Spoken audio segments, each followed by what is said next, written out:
Students, welcome back. This is Sukhdev sir. Welcomes you once again in the web classes. Students, we are learning elements of accounts, class 11 English medium, and this is the chapter number 2, dual effects of transactions and types of accounts. This is the lecture number 10 of your chapter number 2, and in the previous video we have understood the types of accounts, which accounts are included in three types of accounts. Basically, first one is personal account. In personal accounts, living and non-living persons like natural person or legal artificial persons are included in personal accounts.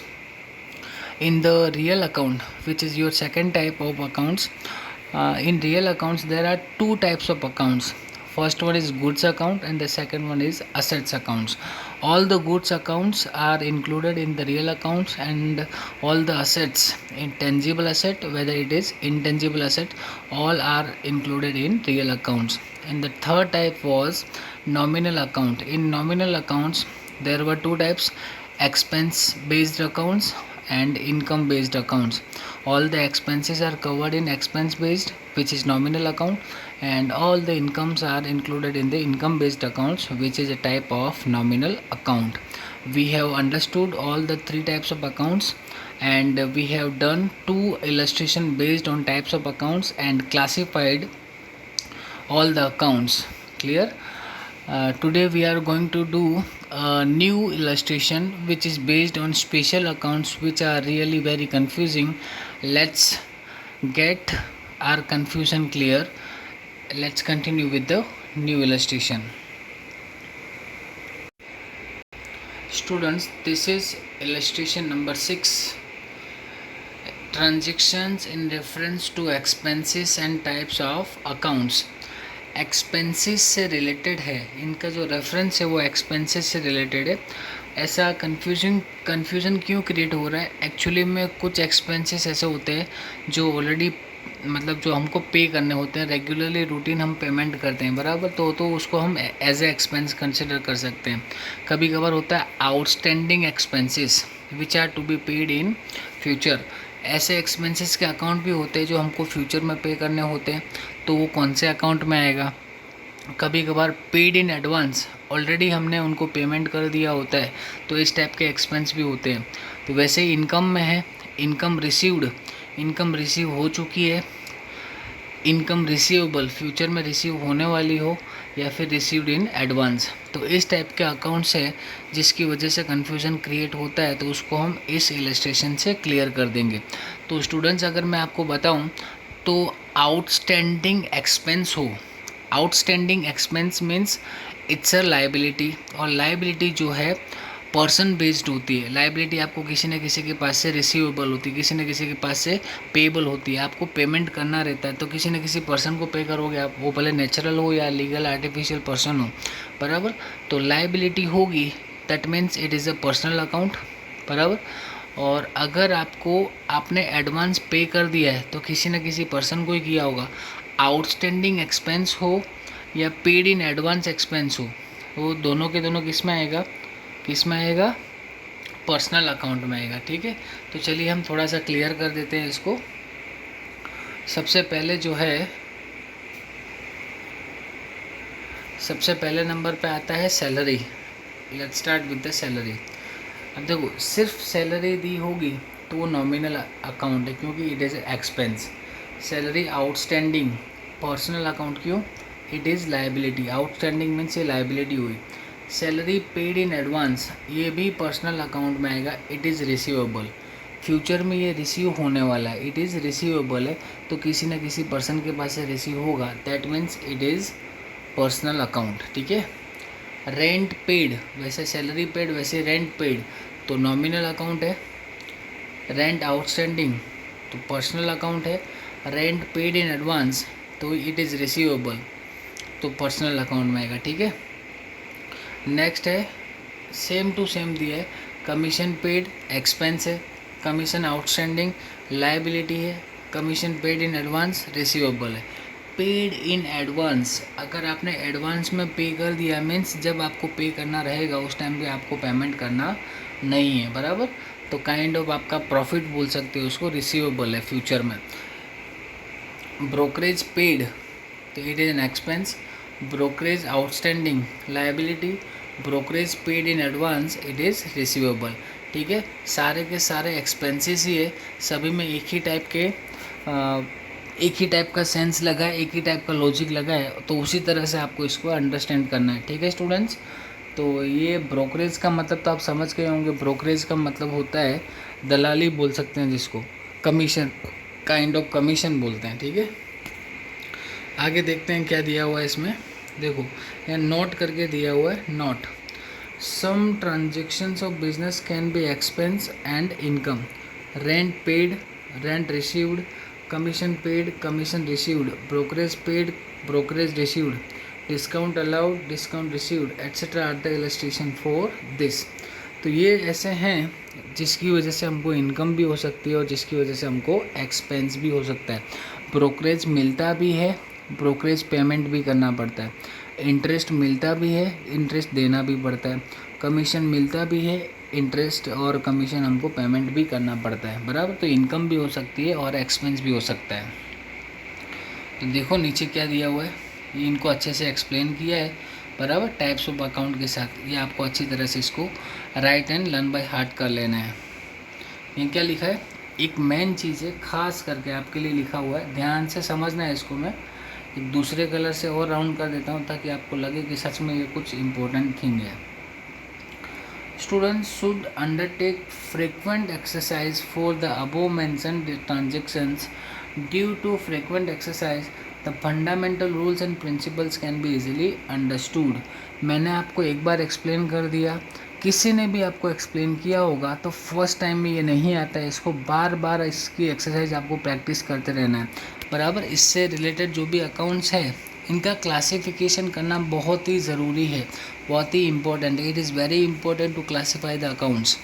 अगर आप classify नहीं करोगे तो जो accounts के rules हैं वो तो इंडिविजुअल रूल्स है। पर्सनल अकाउंट का अलग रूल है, रियल अकाउंट का अलग रूल है, नॉमिनल अकाउंट के अलग रूल्स एंड प्रिंसिपल्स हैं। तो अगर आप क्लासिफिकेशन ही रॉन्ग करोगे तो रूल्स भी रॉन्गली रिकॉर्डेड होंगे। अगर रूल्स रॉन्ग होंगे तो आगे की पूरी प्रोसेस क्या हो जाएगी, रॉन्ग हो जाएगी। ये स्टेप बाय स्टेप होता है, तो अगर आप स्टेप बाय स्टेप सीख भी रहे हो तो इसको आपको अच्छी तरह से सीखना रहेगा। तो चलिए, ये स्पेशल आपके लिए लाइन थी, एक बार फिर से पढ़ देता हूँ आपके लिए। बहुत इंपॉर्टेंट लाइन है students. Students should undertake frequent exercise for the above mentioned transactions. Due to frequent exercise the fundamental rules and principles can be easily understood. आप इनको इजीली अंडरस्टूड तभी कर सकते हो, अंडरस्टैंड तभी कर सकते हो जब इसकी प्रैक्टिस रिपीटेडली बार बार करते रहोगे, तभी आपको माइंड में ये सारी चीज़ें क्लियर होगी। आगे देखते हैं क्या दिया हुआ है। The most important thing in whole accountancy, पूरे अकाउंट्स के अंदर सबसे ज़्यादा इम्पोर्टेंट अगर कोई चीज़ है तो वो अभी स्टार्ट होने वाला है, बराबर। तो ये इसको हम स्टार्ट कर देते हैं। Rules of debit and credit of accounts. Accounts कितने टाइप के हैं, how many types of accounts are there in accountancy? There are 3 types of accounts, personal account, real account and the third one and the last one is nominal account. ठीक है, there are 3 types of accounts, तो there will be 3 types of rules. इन तीनों account के लिए अलग अलग rules है, डेबिट और क्रेडिट के, बराबर। तो ध्यान से समझना, स्टार्ट कर रहा हूँ, एक भी लाइन मिस नहीं करूँगा, सिंगल लाइन भी एक्सप्लेन करूँगा, ध्यान से समझना। In this chapter we have studied, थोड़ा जूम आउट कर देता हूँ ताकि आपको क्लियरली दिख सकता है अभी। तो चलिए स्टार्ट करते हैं। In this chapter we have studied dual effect of transaction in point number 5 under double entry system. As per its name, it is method to give 2 effects of transactions. तो double entry system and dual effects of transaction which is the name of your chapter. तो actually में इनका जो नाम है वैसा ही इनका काम है। Dual effects means double effect, बराबर। डबल एंट्री सिस्टम मतलब डबल इफेक्ट होगी इसमें।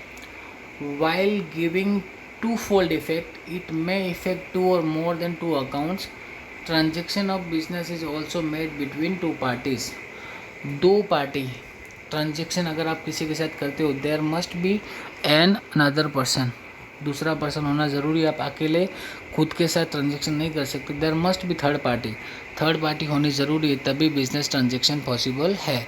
अगर दो पार्टी के बीच में there are two parties having transaction, तो there must be two effects, दो इफेक्ट भी होंगे इसके।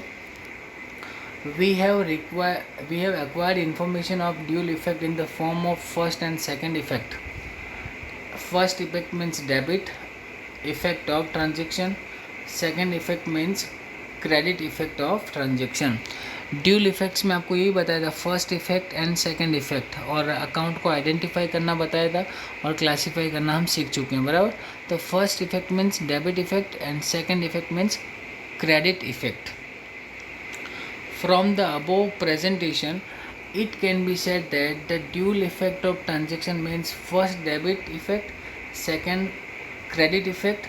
In brief, every transaction of business has effect means debit and credit. ठीक है, there are predetermined rules in accounting for debit effect and credit effect. Debit and credit rules are made for the following three accounts. ये तीन account जो आपको मैंने explain किए, उन तीनों के लिए अलग अलग रूल्स है, ध्यान से समझना है इनको। Personal account, any person taking benefit from business और गिविंग बेनिफिट टू बिजनेस, इसके बेस पे है, या तो बेनिफिट टेकर होगा या बेनिफिट गिवर होगा। Real account, increase of goods assets in business और डिक्रीज ऑफ गुड्स और असेट्स इन बिजनेस, या तो गुड्स इंक्रीज होगा या गुड्स डिक्रीज होगा, या तो असेट इंक्रीज होगी या फिर असेट डिक्रीज होगी। कब पॉसिबल है? परचेज करेंगे तो इंक्रीज होगा, सेल करेंगे तो डिक्रीज होगा। नॉमिनल, अकरेंस ऑफ एक्सपेंस और लॉस और रियलाइजेशन ऑफ इनकम और गेन टू द बिजनेस। अब नॉमिनल में या तो एक्सपेंस होगा या लॉस होगा, एक्सपेंस लॉस, और इनकम हो सकती है और आपको गेन मतलब प्रॉफिट हो सकता है। ठीक है, तो चलिए हम स्टार्ट करते हैं इनके रूल्स। ये रहे आपके रूल्स, आपको क्लियरली स्क्रीन पे दिख रहे होंगे, थोड़ा और जूम आउट कर देता हूँ तो अच्छे से आपको दिखेगा। ठीक है, तो चलिए हम देखते हैं क्या क्या रूल्स है। Types of account, personal account, real account, nominal account. First effect of transaction means debit effect of transaction. Second effect of transaction means credit effect of transaction. Personal account का डेबिट का और credit का जो rule है वो है debit the receiver, credit the giver. Means जो benefit लेगा उसको हम डेबिट करेंगे, डेबिट द रिसीवर, जो भी रिसीव करने वाला होगा, the person who is taking, the person who is taking और receiving the benefit of business, उसको हम डेबिट करेंगे। And the person giving the benefit to the business we sell credit the giver, उसको हम क्या कर देंगे? क्रेडिट करेंगे। तो पर्सनल अकाउंट का रूल क्या हुआ? Debit the receiver and credit the giver, debit the receiver, credit the giver, इसको आप क्लियरली अच्छे से कर लेना है आपको। रियल अकाउंट्स, रियल अकाउंट में गुड्स एंड असेट होती है, गुड्स एंड असेट या तो आती है या फिर जाती है। तो debit what comes in, credit what goes out, बराबर। तो जो भी बिजनेस में गुड्स आए, असेट आए, कब होगी? परचेज करोगे तब आप। तो डेबिट व्हाट कम्स इन, जो भी आता है उसको हम डेबिट करेंगे। क्रेडिट व्हाट गोज आउट, और जो भी जाएगा उसको हम क्या करेंगे? क्रेडिट करेंगे। Nominal accounts, debit expenses and loss, जितना भी एक्सपेंस या लॉस हुआ उसको आप डेबिट करोगे, और जो भी आपकी इनकम या प्रॉफिट या गेन हुआ है उसको आप क्या करोगे? क्रेडिट करोगे। क्या करोगे? क्रेडिट। तो ये रूल्स है for three accounts, three types of accounts. First one क्या था? पर्सनल अकाउंट, जिसका रूल है debit the receiver, credit the giver. Real account, debit what comes in, credit what goes out. Nominal account, debit expenses and loss, loss या expense होगा, बराबर, उसको आप debit करोगे। और इनकम, गेन या प्रॉफिट होगा, गेन प्रॉफिट एक ही होता है, तो उसको आप क्रेडिट करोगे। ठीक है, तो चलिए स्टार्ट करते हैं आगे। और क्या दिया हुआ है इसके बारे में?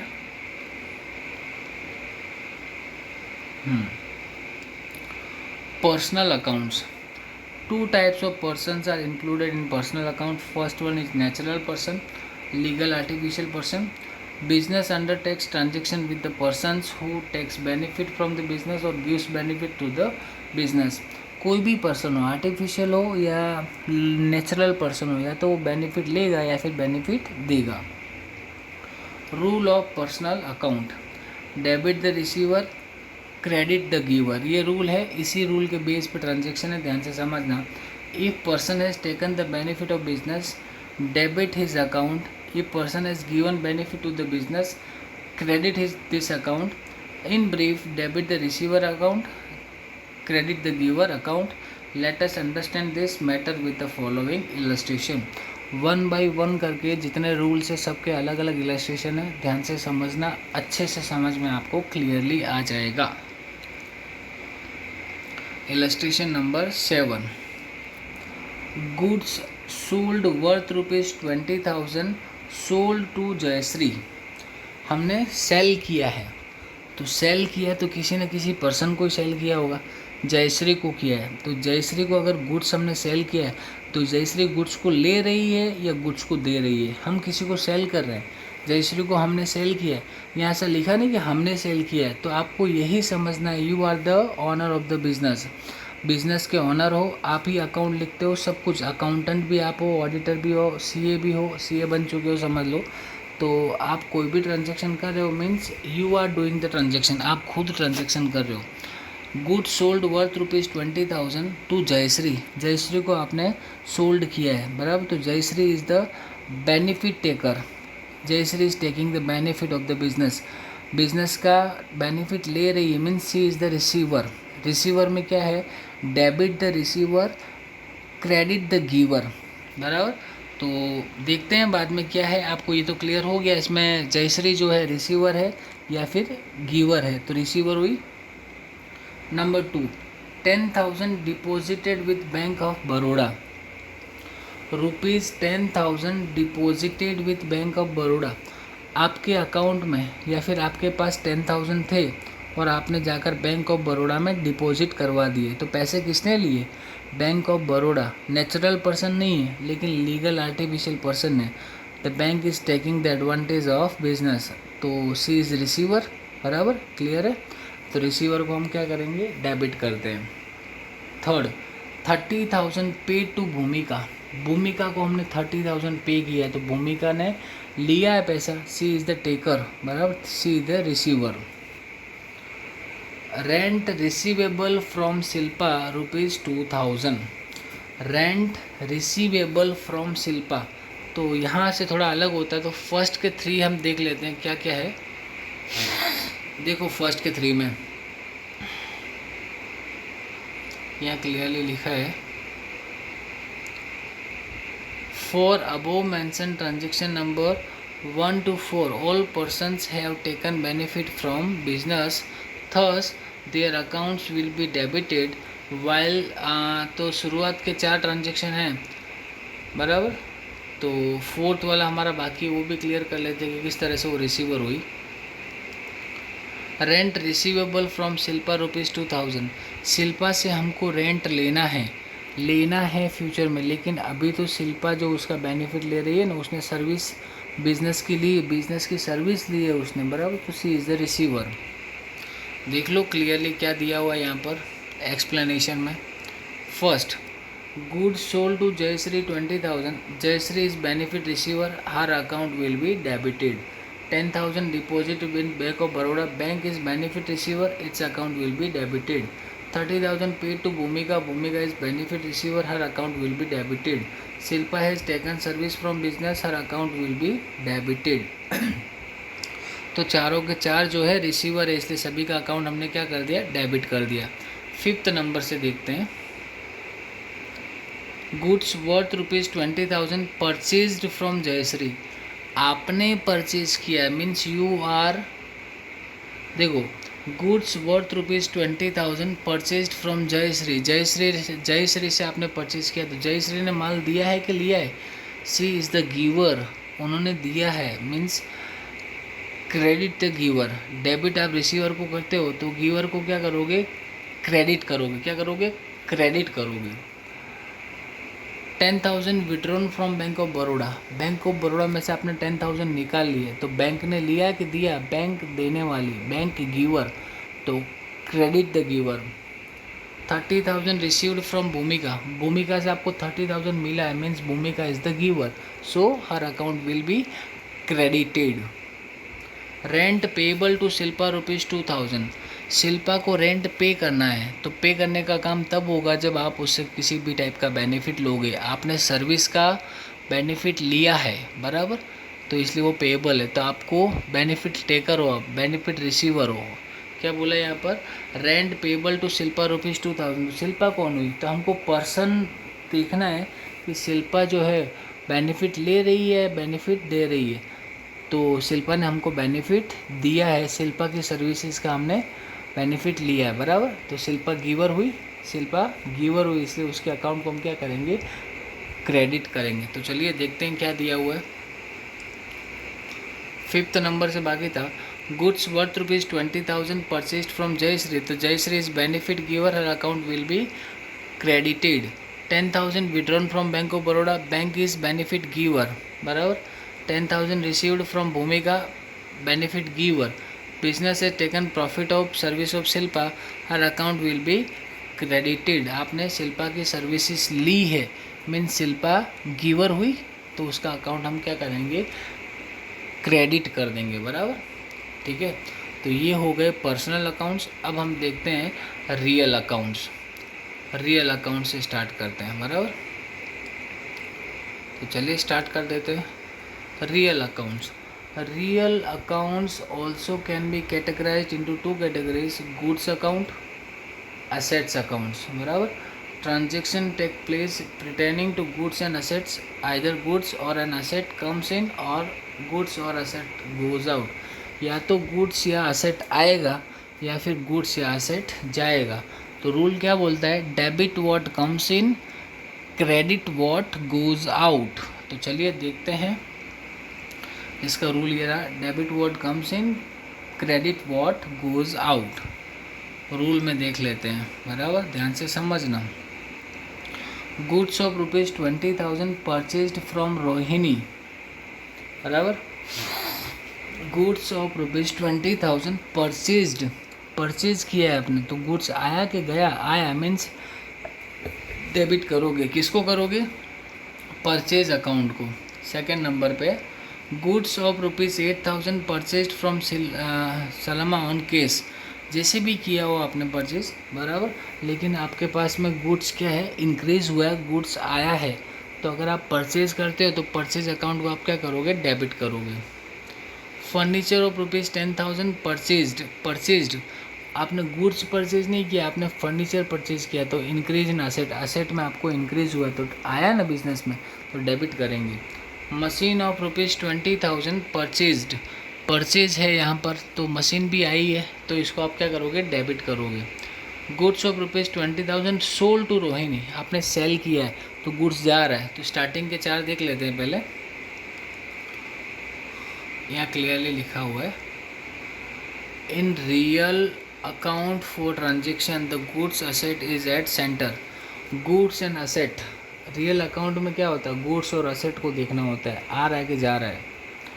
From above mentioned transaction number 1 to 4, goods or asset comes in, thus their accounts will be debited, while for transaction 5 to 8, asset goes out, their account will be credited। तो देखते हैं किस तरीके से बिजनेस में से जा रहा है।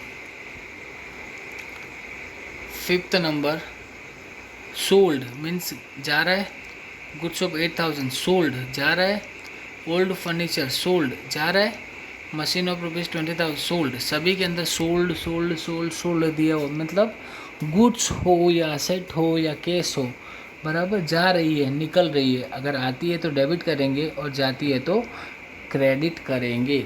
आप इसको थोड़ा अच्छी तरह से कर लेना, बहुत इम्पोर्टेंट है। और थर्ड वाला जो है ये 8 हो गए, अब आता है नॉमिनल अकाउंट। क्या आता है, नॉमिनल अकाउंट। अब आपको दिखेगा नॉमिनल अकाउंट, तो इसके अंदर क्या है, under nominal accounts due to transactions either, या तो इनकम होगी या फिर एक्सपेंस होगा। इनकम, रेवेन्यू, प्रॉफिट ये हो सकता है, या फिर लॉस या एक्सपेंस हो सकता है, बराबर। तो चलिए देखते हैं इसका रूल क्या है। Debit expense and losses, credit incomes and gains. जितने भी एक्सपेंसेस या लॉस हो रहे हैं उसको डेबिट करो, और जितना भी गेन, प्रॉफिट या इनकम हो रही है तो उसको आप क्या करोगे, क्रेडिट करोगे। ठीक है स्टूडेंट्स, तो चलिए हम देखते हैं इलस्ट्रेशन नंबर 9। तो स्टूडेंट्स इलस्ट्रेशन नंबर 9 अपने देखते हैं। थोड़ा मैं इसको ऊपर कर देता हूँ। क्या इनकम है, क्या एक्सपेंस है, क्या लॉस है, क्या प्रॉफिट है, वो तो आप आइडेंटिफाई कर सकते हो, बहुत ईजी है। ₹5000 पेड फॉर सैलरी, एक्सपेंस, तो आप इसको डेबिट करोगे। 3000 पेड फॉर रेंट, पेमेंट मतलब एक्सपेंस, रिसीव मिल रहा है मतलब इनकम, पेड इलेक्ट्रिसिटी या टेलीफोन बिल, एक्सपेंस। बैड डेप्ट लॉस, बैड डेप्ट क्या होता है, लॉस। ब्रोकरेज रिसीव्ड, रिसीव्ड मतलब इनकम। डिविडेंड रिसीव्ड मतलब income. Commission received income. Interest received income, बराबर। जो भी पेड है, पेमेंट कर दिया है, वो आपका डेबिट होगा, और जो आपने रिसीव किया है उसको आप क्या करोगे, क्रेडिट करोगे। क्या करोगे, क्रेडिट करोगे। इसका एक्सप्लेनेशन आपको नीचे दिया हुआ है। फिर से आपको यहाँ पर रूल्स दिए, देखो ये बार बार आपको बताता रहेगा, क्लियर है। तो इसकी प्रोसेस कैसी है वो भी मैं आपको बता देता हूँ, ताकि आप बाद में अपने सॉल्व कर सकें। Rules of debit and credit, बराबर। टाइप्स ऑफ अकाउंट्स में पर्सनल अकाउंट का रूल क्या था, debit receiver, credit giver. Real account, debit what comes in, credit what goes out. Nominal account, debit expense and losses, credit income and gain, बराबर। तो ये rules थे। इनके steps भी देख लो, किस तरीके से स्टेप्स आपको लर्न करके रखने हैं। Steps to debit credit account, determines whether transaction is economic और नॉन इकोनॉमिक। सबसे पहले आपको क्लियर कर लेना है, इकोनॉमिक ट्रांजेक्शन है तो ही धंधा करोगे, नॉन इकोनॉमिक ट्रांजेक्शन में कभी बिजनेस नहीं होता। मैं आपको पहले भी एक्सप्लेन कर चुका हूँ, आप अच्छे से इसको थोड़ा रीड कर लेना। First step. सेकंड इफेक्ट में है, determine 2 different accounts associated with transaction. कोई भी ट्रांजेक्शन अगर आप करते हो, वो ट्रांजेक्शन के साथ कौन से अकाउंट्स कनेक्टेड है, एसोसिएटेड है, वो आपको थोड़ा क्लियर करना है। ये नया है तो बता देता हूँ। Every transaction has dual effect. Dual effect means debit and credit effect.